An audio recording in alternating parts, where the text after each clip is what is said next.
Hi, welcome to the Resources Roadhouse. I'm Wally Graham, and welcome to Singapore. Welcome to day 2 of the Tribeca Future Facing Commodities Conference, and welcome to our second lot of company interviews. You probably saw yesterday's, but these are just as good.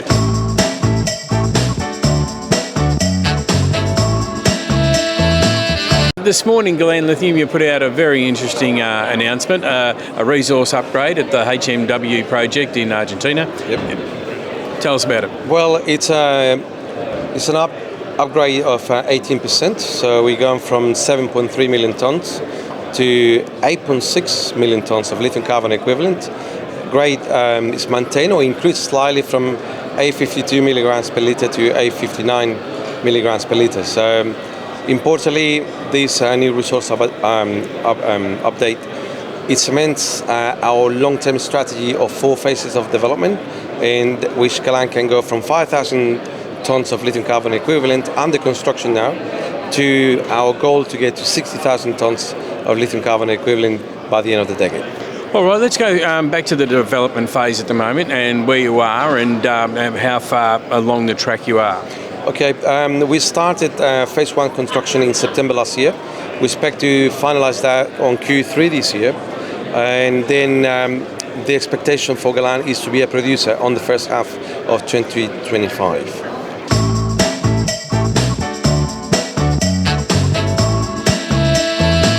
Well, a lot of things happening with your Lake Hope high purity alumina project. You've had it for just on a year, and you've made some decent inroads there. Can you fill us in with what's going on? Yeah, that's right. So literally almost 1 year ago, we got into a joint venture on this unique high purity alumina project, which is in the Salt Lake, about 500 kilometres east of Perth.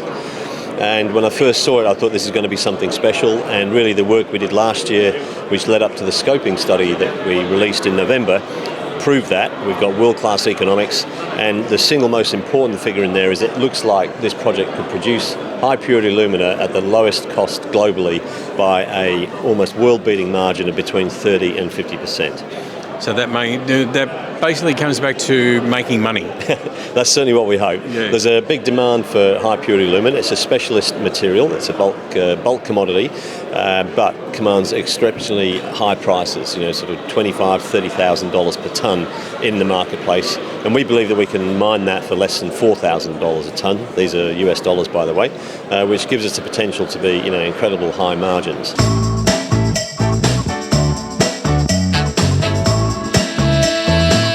So tell us about your particular project. What's so good about it? Yep, so our project is located on the northeastern portion of the Athabasca Basin. It came to us through one of our major shareholders, Jody DeRouge of DG Resource Management, who we've got a fantastic rapport with, and it's been a great pipeline for recharge. So our project is a 16 square kilometre project there, and it is quite an advanced uranium exploration play.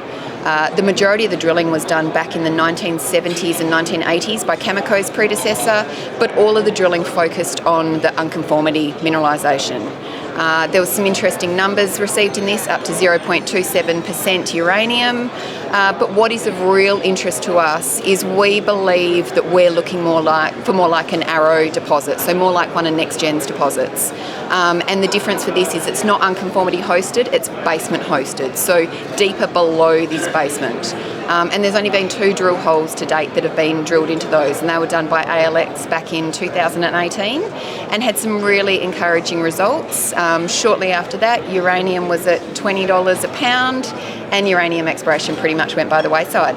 But therein lies a fantastic opportunity for us. We've got this amazing low resistivity zone, huge conductors trending through the area, a radon anomaly, and drill targets, and we're just getting on with our drill permitting so we can get to go on the ground.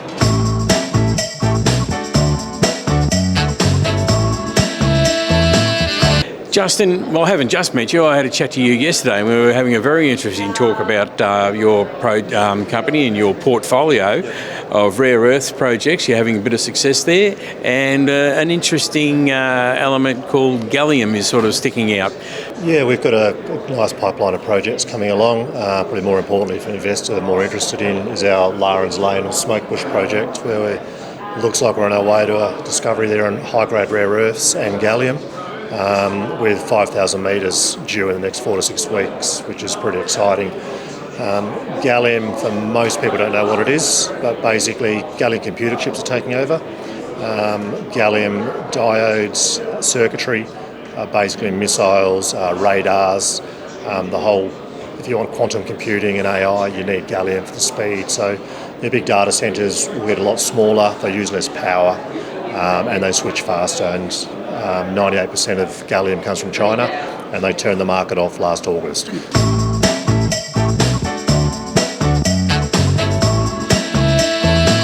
What sets your project apart? What's so good about where you are? Yeah, zooming in on our projects, we're in the south of Ecuador. We've got 4 large-scale projects, copper and gold, 100% held, large land holdings. Dynasty is our flagship project. We've got 3.1 million ounces of gold there, 22 million ounces of silver.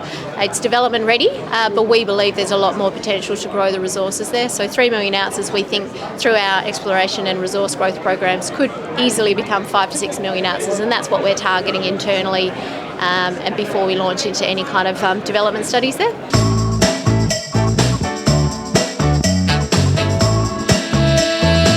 Right, so you said you've got a few targets up there. Which of those is sort of going to be the first one that you attack? So Soros is our first project. It's a large gravity feature. It's got a coincident IP anomaly with it. It's got a sort of a nice mag halo around it. We've got EIS funding for that as well, so it's a deep diamond hole we're going to drill. We're going to drill 650 metre deep diamond hole right into the guts of it, so we'll know good news or bad news pretty quickly. It'll take probably 3 weeks to drill that hole, but and then from there, depending on the results, we're fortunate to have all of our heritage permitting in place for substantially larger programs should we have discovery. And that's not just at Soros, that's at all of it. We've spent quite a bit of energy and effort getting the traditional owners. We've got an agreement, a land access agreement covering all of our tenure. We did a large heritage survey last year, so we've got like 20 holes to drill at each of our 6 targets. So we're in a fortunate position to be able to mobilise very quickly, and we've got the money so we can be flexible and move to wherever we're going to get the best bang for our buck.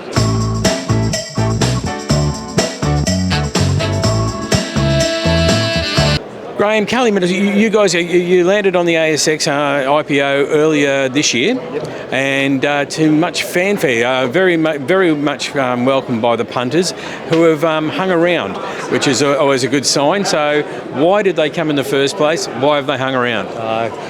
Yeah, well, it was a pretty exciting time for us when we listed. We listed the 5th of January. We were the first ASX listing on 24. We were heavily oversubscribed. We raised the maximum amount of $15 million, subscription amount, 25 cents a share. I think we opened at 35 and we went as high as nearly 90 cents within 3 days. So a great opening for us. We currently sit around 40, 45 cents. So that whole journey, very short, but very exciting and very quick for us. So the reasons why, quite frankly, we've got 3 big projects, one in the Eastern Goldfields, one in the Pilbara and one over in the Lachlan Fold Belt.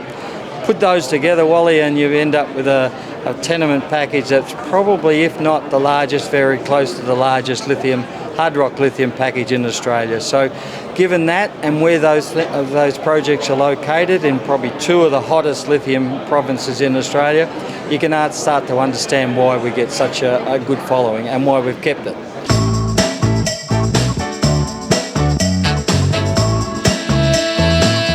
Give me a list of the projects and tell me which one's your favourite. Yeah, so we've built up a exceptionally large portfolio of uranium assets in the basin, not only the Athabasca Basin, the Thelon Basin, and the Central Mineral Belt in Labrador. And that comes off of the basis of a 3-way transaction that we're just finishing right now. The purchase of Latitude Uranium, which brings in the Angulac project, which has a resource of 43.3 million pounds at an average grade of 0.69%. So that would be our most mature asset. And then the other part of that three-way transaction was the acquisition of 92 Energy. And along with the acquisition of 92 Energy comes the Gemini Project. And the Gemini Project is a post-discovery project on the eastern edge of the Athabasca Basin. And that all lays over top of 7 million acres of exploration property across the Thelon Basin, the Athabasca Basin, and the Central Mineral Belt in Labrador.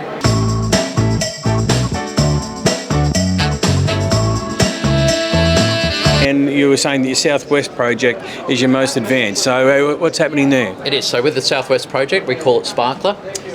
We've got a resource there that we defined a couple of years ago actually now. So we've been doing further work, which is more drilling, more metallurgy, talking more with Bunbury Port in particular, all with the objective of advancing that project towards mining lease application and then feasibility study and ultimately, of course, production. Yeah. All right, so have you got a resource there yet, or are you still drilling that up? We've got a 70 million tonne resource that we announced inferred 2 years ago now, I think it was, Wally.